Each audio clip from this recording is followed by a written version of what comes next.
నమస్తే రమ్మగారు. నమస్తే జయ. రమ్మగారు, రాజవాహన చరిత్ర చిట్ట చివరి భాగంలో ఉన్నట్లు కొద్దిగా స్పీడ్గా చెప్పేద్దాం, మొత్తం కథంతా అయిపోతుంది. చెప్పండి. రెండో పిట్టను కూడా పంపించారు కల్పలత దగ్గరికి. ఆ కల్పలత ఈ పిట్టను చూసేసరికి గొప్ప సంతోషం వచ్చేసింది. నువ్వు నీ భార్యను కలుసుకోవడానికి వచ్చావు అని చెప్పి ఆ భిల్ల స్త్రీ వచ్చింది కదా, ఆటవిక స్త్రీ బోయే ఆవిడ, ఆ ఊరి నుంచి వచ్చింది. ఆవిడ చెప్పింది, రాజవాహనుడు ఇక్కడే ఉన్నాడమ్మా, నువ్వు అతన్ని కలుసుకుందువు కానీ అని చెప్పి వాళ్ళకి ఏదో చక్కగా వస్త్రాలు అవి ఇచ్చి, ఈ లోపల ఇతను రాజకుమారుడే క్షత్రియుడే అని తెలిసింది కదా, ఆ పిట్టని మగ పిట్టని లోపల తీసుకెళ్ళి ఇవాళ రోజు మంచిది కాదు కాబట్టి రేపు రోజు మంచిది, నీ భార్యతో సమాగమం మేము ఏర్పరుస్తాము, నీ భార్య ఒక కథ చెప్పింది, ఆ కథ మిగిలిన సగం నీకు తెలిసింది, ఆ కథ చెప్పు నాకంది. మాకు బోల్డని కథలు తెలుసు, మీకు ప్రత్యేకంగా కావాల్సిన కథ ఏమిటో అడగమంది ఆ పక్షి. అడగమంటే అదే ఇప్పుడు జయంతుడు నలకూబరుడు వాళ్ళిద్దరి మధ్య, వాళ్ళిద్దరిలో ఎవరు బెస్ట్ లవరు అనే దాని మీద పావురాల జంటను చూడమన్నారు. పావురాలు చూసినాయి అంతవరకే మేము విన్నామంటే అక్కడి నుంచి చెప్పిందనమాట. ఆ రోజున ఏ రోజునైతే ఈ పావురాలకి ఈ విషయం చెప్పారో అప్సరసలు అందరూ, రంభ అప్సరసలు కలిసి పందెం వేసుకున్నారు. అవును. ఆ రోజున నలకూబరుడు జయంతుడు ఇద్దరు ఈ కల్పవన, అది మన నందనోద్యానానికి వాళ్ళ గర్ల్ ఫ్రెండ్స్ తోటి వచ్చారు. ఈ పక్షులు రెండు వాళ్ళిద్దరినీ చూసి వచ్చి అప్సరసలకు ఏం చెప్పినాయంటే, అద్భుతమైన ప్రేమికుడు కాముకుడు నలకూబరుడే, జయంతుడికి అంతగా ప్రేమించడం రాదు, ఈయన దగ్గర కామకళ అంత లేదు అని చెప్పినాయి. చెప్పేసరికల్లా రంభంది, నేను ముందే చెప్పా కదా జయంతుడు అంత గొప్పవాడు కదా, నలకూబరుడే గొప్పవాడని అన్నది. అనగానే అప్సరసలందరూ పందెం పెట్టుకున్నారు కదా, పందెం సొమ్ముని రంభాదేవికి అప్పచెప్పారు. ఆవిడ డబ్బులు పుచ్చుకుని వెళ్ళిపోయింది. ఈ అప్సరసలు అందరికీ ఏమనిపించింది, నలకూబరుడేమో కుబేరుడి కొడుకు, మనమేమో స్వర్గంలో ఉంటాం, అప్సరసలంతా స్వర్గానికి చెందిన వాళ్ళు, ఈయన ఇంద్రుడి కొడుకు కదా జయంతుడు, ఆయనకి చెప్పి బాబు మీకు అంత లేదుట, మీరు సరి చేసుకోండి అని చెబితే బాగుంటుందని గుంపంతా పోయి జయంతుడికి చెప్పారు. చెప్పేసరికల్లా కోపం వచ్చేసింది అతనికి. నీకంటే నలకూబరుడు గ్రేటు అంటే ఎవరికి నచ్చుతుంది, పైగా అదేమిటి కామ వ్యాపారంలో అతను గొప్ప, ఇది ఎవరైనా చూడడం ఏమిటి, మమ్మల్ని ఎందుకు చూడాలి, మేము ఏకాంతంలో ఉన్నప్పుడు పక్షులు చూడటం ఏంటి, అది వచ్చి వీళ్ళకి చెప్పడం ఏంటి, అతనికి కోపం వచ్చింది. పొండన్నాడు. పొండంటే అప్సరసలు ఒప్పుకోలే, కాదు కాదు పావురాలు ఇట్లా చెప్పినాయి, అందరికీ చెప్పవా, రేపొద్దున రంభాదేవి వెళ్ళింది ఆవిడైనా చెప్పదా, నీ పరువు పోతుంది, అదేమిటో కాస్త సరి చేసుకో బాబాబు అని ఈ జయంతుని ఆ పావురాల దగ్గరికి తీసుకుపోయారు. ఆ పావురాల దగ్గరికి వెళ్ళేసరికల్లా పావురాలు ఈయన నమస్కారం అని స్వాగతాలు చెప్పినాయి. చెప్పేసరికి జయంతుడు పోట్లాడాడు వాళ్ళతోటి, ఆ పావురాలతోటి. అసలు నేను నా స్త్రీతోటి ఉండగా మీరు ఎందుకు చూడాలి, చూస్తే మాత్రం ఎందుకు చెప్పాలి, మీకేం శాస్త్రం తెలుసని నన్ను అంటారు, ఓ 4 సంస్కృత శ్లోకాలు తెలిస్తే సరిపోతుందా అని గట్టిగా అరిచి పోట్లాడాడు. ఈ పావురాలు రెండు బతిమలాడుకున్నాయి, బాబు మేము అంతటి మేము చేయలేదు, నారద మహర్షి అప్సరసల దగ్గరకు వచ్చి ఆయన చెప్పాడు, ఆయన ఆజ్ఞని కాదనకుండా మేము చేసాము, మా తప్పేం లేదు, ఒకటి, రెండోది మేము ఇది ఎవరికి చెప్పము, మాకు తెలిసింది మేము చెప్పామంతే అనేసరికి నా జయంతుడికి నచ్చలేదు. క్షణక్షణానికి కోపం పెరిగిపోయింది. మొదటే వదిలేస్తే ఇలా జరిగేది కాదు. ఈ అప్సరసలు చేసిన పనితోటి అతనికి ఆ పావురాల మీద కోపం వచ్చి, మీరు ఇలాంటి పని చేశారు కాబట్టి మీరు అసలు నందనోద్యానంలో ఉండకూడదు, మీరు అయ్యో పోండి భూలోకంలోకి, అక్కడి నుంచి ఈ పావురాల రూపాలు పోయి ఈ లోకల్ పక్షులు అంటే ఏమంటారు, అడవిలో తిరిగే పక్షులుగా మారిపోయి దీర్ఘమైన ఎడబాటుని భరించండి అని చెప్పించాడు. అయితే ఏమైంది, ఈ జయంతుడు ఈ పక్షులు పావురాలు మాట్లాడుకుంటున్నంతసేపు ఆ కల్పవృక్షం కింద ఒక పక్కన ఒక సిద్ధుడు, ఒక ఆయన మంత్రసిద్ధుడు జపం చేసుకుంటున్నాడు. స్వర్గం కదా అది. విని గబుక్కుని లేచాడు ఆయన. నీకు బుద్ధి లేదా, పక్షుల్ని శపిస్తావా, ఇప్పుడు దాని మీద ఒక వాదన ఏమిటి, నీకంటే నలకూబరుడు గొప్పవాడు అంటే ఏమిటి ఒక విషయంలో, అవి బతిమలాడుతున్నాయి. నారద మహర్షి మునికి కాదనకుండా చేశామని చెప్తున్నా కూడా నువ్వు ఇంత తీవ్రత వహించావు కాబట్టి నరజన్మ ఎత్తు, ఆటవికుడుగా పుట్టు, నువ్వు నీది ఆటవిక ప్రవృత్తి అని తిట్టాడు. అప్సరసలు హడిలిపోయారు. ఇదేమిటి సరదాకి మొదలు పెడితే చిలికి గాలివానయ్యిందే ఇది. కొంతమంది పరిగెత్తుకుంటూ పోయి ఇంద్రుడిని తీసుకొచ్చారు. ఇంద్రుడు వచ్చి బతిమలాడుకున్నాడు ఈయన్ని, జయంతుడిని కేకలేశాడు. శపించడం ఏమిట్రా నాయన, పక్షుల్ని చేయకూడని పని, అసలు దీని మీద ఒక వాదన ఏమిటి, వాళ్ళదొక తెలివి తక్కువ వాదన, నీది ఇంకొక తెలివి తక్కువ పనిని కుమారుని కేకలేసి ఆ మంత్రసిద్ధుడిని బతిమలాడాడు. లేక ఒక్క కుమారుడు ఆటవికుడుగా ఎట్లా బతుకుతాడు, మా నరుడిగా బతకడమే కష్టం, ఆటవిక జాతి అంటే ఇక్కడ ఇన్ని సౌకర్యాలతోటి ఉండేవాడు, పైగా ఆ, ఇంద్రుని కుమారుడు, దేవతల శిరస్సుల మీద పెరిగినవాడు, ఎట్లా నా కుమారుణ్ణి రక్షించు, ఏదో ఒకటి శాపావసానం చెప్పమంటే అప్పుడు ఆయన ఏం చెప్పాడంటే, ఆటవికుడుగా పుట్టిన ఇతను క్షత్రియ కుమారుడు ఆటవికుడుగా కొంతకాలం పెరుగుతాడు, కొన్నాళ్ళకి ఆ పేరు పోతుంది. ఈ పక్షులు రెండు ఎడబాటి పోవాలి, ఇవి రెండు ఎడబాసిపోవాలి దీర్ఘకాలం అని చెప్పించాడు కదా, అవి రెండు సమాగమం అయినప్పుడే ఇతనికి సుఖం వస్తుంది. తర్వాత నీకు వైభోగానికి ఏం తక్కువ లేదు, ఆటవికుడుగా పుట్టిన రాకుమారుడిలాగా పెరుగుతాడు, దేవకన్యలు ఉండరు కానీ సౌందర్యవతులైన భార్యలు వస్తారు, వైభవానికి ఏం తక్కువ లేదు, మానవ జన్మ పూర్తయ్యాక మళ్ళీ నీ దగ్గరకు వస్తాడని ఆయన శాపావసానం కల్పించాడు. కల్పిస్తే అప్పుడు జయంతుణ్ణి ఈయన క్షత్రియుడయి ఆటవికుడుగా జీవిస్తున్నటువంటి దుందుభికి కుమారుడుగా జన్మించటానికి పంపించాడు ఇంద్రుడు. ఇప్పుడు ఆ దుందుభి కుమారుడు ఎవడు? ఇక్కడున్న రాజవాహనుడే. ఈ వాక్యం వినేసరికి పొంగిపోయింది అమ్మాయి, ఆ రాజకుమార్తె కల్పలత. రాజవాహనుడే జయంతుడా? అందుకే అతనంత అపురూపమైన సౌందర్యవంతుడుగా ఉన్నాడు. ఎగిరి గంతేసింది, డ్యాన్స్ చేసుకుంటుంది ఆనందం పట్టలేక. ఇంకేముంది, మన పర్వాలేదు, నేను వరించిన వాడు సరిపోయాడు అనుకుంది. ఈ సందట్లో ఏమైంది, చోకవతి ఏమైతే ఈవిడ చెలికత్తె రాజవాహనుడిని తీసుకోవడానికి వెళ్ళింది కదా, ఆవిడ తిరిగి వచ్చి కూతుర్ని కలుసుకుంది. ఈ సందడి నడుస్తుంది. ఈ అమ్మాయి రాజవాహనుడి దగ్గరికి వెళ్ళి, మీ రెండో పక్షి వచ్చింది, మీ చుట్టాలు వాళ్ళు కూడా ఎవరో వచ్చారు, మీరు ఈ రెండు పక్షుల్ని కలుపుదాం, ఇవాళ మీరు బయలుదేరిపోకండి అనేసరికి ఇతను అన్నాడు, నేను అక్కడికి వెళ్ళి మాట్లాడాను, మా నాన్నగారు జైపురం మీద యుద్ధానికి బయలుదేరారు, నన్ను అరెస్ట్ చేసినందుకు నేను వెళ్ళి మా నాన్నకు సహాయం చేస్తానంటే, ఒక్కరోజు ఉండండి, రెండు పక్షుల్ని రేపొద్దున కలిపాక మీరు వెళ్దురుగాని అని చెప్పింది. ఆ రెండు పక్షులు కలిపాక ఈ అమ్మాయి ఏం చేసింది, నన్ను గాంధర్వ వీధిని వివాహం చేసుకోమని అతన్ని అక్కడే ఉంచేసుకుంది. 3-4 రోజులు ఉండిపోయాడు. గాంధర్వ వీధి వివాహం అంటే ఇక పెద్దవాళ్ళకి చెప్పేది ఏం లేదు, అమ్మాయి అబ్బాయి కలిసి తిరగటమే.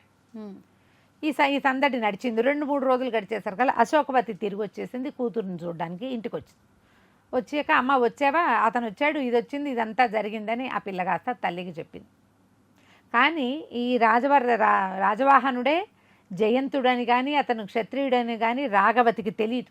ఓకే, నువ్వు ఎక్కడి నుంచి వస్తున్నావా అంటే, నేను ఎక్కడి నుంచి వస్తాను, జయపురం వెళ్ళాము, నేను పురుష వేషం వేసుకున్నటువంటి రాజవాహనుడి చెల్లెలు శ్రమణి, ఆదిత్యవర్మ, సునందుడు, మేము 4 వెళ్ళాం. అయితే అప్పటికే రాజవాహనుడు అక్కడి నుంచి వెళ్ళిపోయాడని తెలుసుకున్నావు. అతను ఎలా బయటకు వచ్చాడో మాకు అర్థమయ్యే లోపలే ఈ పురుష వేషంలో ఉన్న శ్రమణిని చూసి రాజవాహనుడు అనుకుని వాళ్ళు పట్టుకోబోయారు. అక్కడ చాలా పెద్ద యుద్ధం జరిగింది. ఈ సందట్లో శ్రమణి ఎక్కడికో వెళ్ళిపోయింది. ఈ లోపల రాజవాహనుడి తండ్రి ఇంకో పక్క నుంచి ఆ రాజును ఢీకొన్నాడు. నేను ఇక్కడికి వచ్చి వార్తలు చెప్పి వెళ్దామని వచ్చానంటే, అమ్మ రాజవాహనుడు ఇక్కడే ఉన్నాడు, మన రాజకుమార్తె 3 రోజుల నుంచి అతనితో కాపురం చేస్తోంది అని కూతురు చెప్పింది. ఆవిడ పరిగెత్తుకొచ్చింది. వచ్చేసరికల్లా ఈ అశోకవతిని చూసి కావలిచ్చుకుంది అమ్మాయి కల్పలత. నువ్వు వచ్చావా, నీకోసమే చూస్తున్నాను, నీ వల్ల నాకు ఎంత అద్భుతమైన ప్రయోజనం సమకూడిందో నేను చెప్పలేను నీకు అని ఈ కథ మొత్తం చెప్పిందనమాట. ఇతనే వాడు, తను క్షత్రియుడు, మనకు వచ్చిన భయమేం లేదు, గాంధర్వ వీధిని వివాహం చేసుకున్నాను, అతను నాతోటే ఉన్నాడు, నువ్వు వెళ్ళి మా అమ్మకి నాన్నకి చెప్పి మా పెళ్ళి చేయించు. ఈవిడ మళ్ళీ వెళ్ళింది. వెళ్ళి తల్లికి తండ్రికి ఇద్దరికి చెప్పింది. మొదట వాళ్ళు, ఇదేమిటి ఇట్లాంటి పెద్దవాళ్ళు ఉండగా ఇలా స్వతంత్రిస్తారా, ఏ అడవిలోనో ఎక్కడో పిల్లలు కలుసుకున్నారంటే వేరే రకం, అబ్బాయి ఏకంగా అంతఃపురంకే వచ్చేయటం ఏమిటి, నాకు చూపించమంది. కుర్రాన్ని చూసేసరికి మై మర్చిపోయింది ఆవిడ, చాలా అందగాడు అబ్బాయి. తర్వాత తన జన్మ చరిత్ర అంతా చెప్పేసరికి, సరే ఇదేదో బాగానే ఉంది, కానీ ఈ అబ్బాయి ఏమో యుద్ధానికి వెళ్తానంటున్నాడంటే మేము చతురంగ బలాలు ఇచ్చి పంపిస్తాం, కాబోయే అల్లుడు, వాళ్ళు కూడా మాకు కావాల్సిన వాళ్ళే, చాలాసార్లు మాకు గుర్రాలు, ఏనుగులు, ఆ రాజకుమార్తెకి కావాల్సిన పిచ్చుకలు, పిట్టలు అన్నీ వచ్చినాయి. ముందంతా పెళ్లి చేసుకోననేది, ఇప్పుడు ఈ కుర్రాన్ని చూడడంగానే ఏకంగా గాంధర్వ వీధిని వివాహమే చేసేసుకుంది. వాళ్ళు సంతోషించి ఈ పిల్లాడి సౌందర్యానికి వాడి శౌర్యానికి చాలా ఆనందించి చతురంగ బలాలు ఇచ్చి పంపించారు. ఈ అబ్బాయి యుద్ధానికి వెళ్ళేసరికి అక్కడ ఏమైంది, శ్రమణిని చూసి వెళ్ళి ఇతను అనుకున్నారు. ఆ అమ్మాయి పారిపోయి ఒక ఇంట్లో దాక్కుంది. మరి ఏం చేస్తుంది, దాక్కునేసరికల్లా ఆ ఇంట్లో ఉన్నది ఎవరు, ఆ దేశపు రాజకుమార్తె చెలికత్తైన వసుమతి, కనకలతిక అమ్మాయి కదా ఇతన్ని తప్పించింది. ఆ అమ్మాయి తెల్లబోయి, వచ్చారా రాజకుమార, మీకోసం ఆ యువరాణి గారు చాలా చూస్తోందండి. ఈ శ్రమణికి తట్టింది, తను అన్నయ్యలాగానే ఉంటానని. అయితే నేను ఇట్లా మా యుద్ధం కోసం వచ్చాను, మా నాన్నగారు వాళ్ళు వస్తున్నారు, ఒక 3 రోజులు నేను ఇక్కడ దాక్కుంటాను అంటే, మరి మీరు మాట ఇచ్చారు రాజకుమార్తెకి, ఆమె మనసు ఉంచుతానన్నారంటే ఒక 3 రోజులు ఆగండి, ఎందుకంటే ఇది అమ్మాయి కదా. ఈ లోపల ఆ కనకలతగా రాకుమార్తె కూడా వచ్చేసింది. మా నాన్నగారు ఓడిపోయినా పర్వాలే, మా నాన్న పరువు పోయినా పర్వాలే, నేను నిన్ను భరించాను, నిన్నే పెళ్లి చేసుకుంటాను. దేనికైనా 3 రోజులు ఆగమంటుంది శ్రమణి. 3 డేస్ ఆకపోతే అన్నయ్య రాడు, ఈ ఆడపిల్లని ఇంకో ఆడపిల్ల ఏం పెళ్లి చేసుకుంటుంది? అదే కదా. 3 రోజుల తర్వాత రాజవాహనుడు చిత్రంగ బలాలతో వచ్చాడు. తండ్రి ఇంకో పక్క నుంచి ఆ భిల్ల సైనికులతో, ఊరంతా బిల్లులే ఉన్నారు.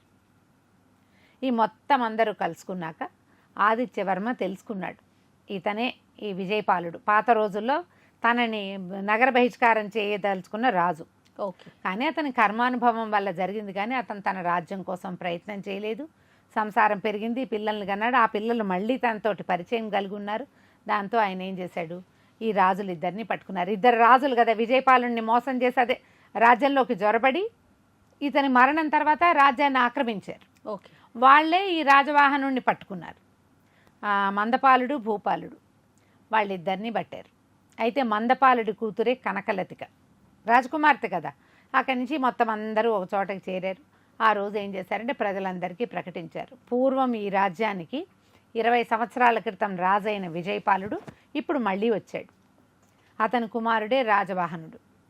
అతన్ని పట్టుకోవడానికి ప్రయత్నం చేసి వీళ్ళు ఈ రకంగా మళ్ళీ యుద్ధానికి దొరికి ఇప్పుడు బందీలయ్యారు. సరే, మొత్తం అంతా సరిచేసి మళ్ళీ రాజ్యాన్ని విజయపాలుడికి అప్పచెప్పారు. రాజవాహనుడు రాజయ్యాడు.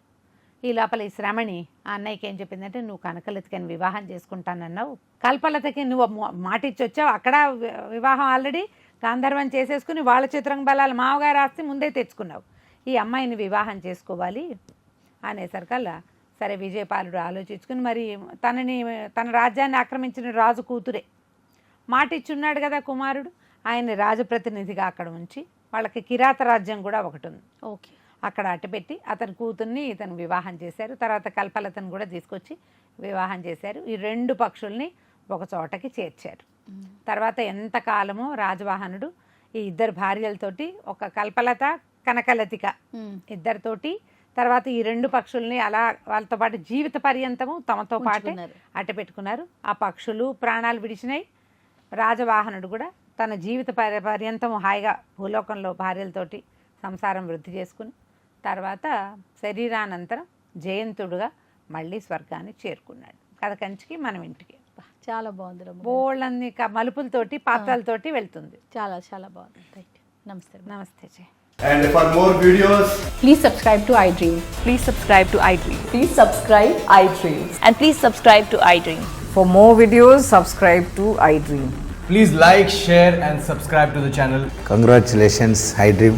Subscribe to iDream. Subscribe to iDream. So subscribe to iDream Media. iDream ki iDream team andarki huge congratulations. Please subscribe iDream Media. Please subscribe to iDream. Subscribe iDream. Please subscribe to iDream. iDream అంటే నా కళల ఛానల్ను subscribe చేసుకున్న నోరు తిరుగుతలేదు, మీరైతే గంట గుర్తు కొట్టండి. For more such videos, please subscribe to iDream.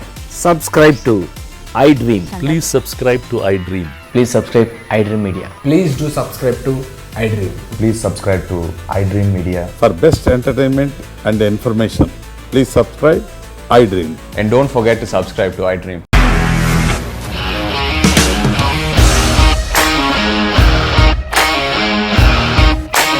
ఇండస్ట్రీలో కమిట్మెంట్ ఇష్యూస్ వస్తే నీకు కూడా వచ్చినట్టు మార్నింగ్ తీసుకెళ్ళాలంటే కొట్టి పడేస్తాడు.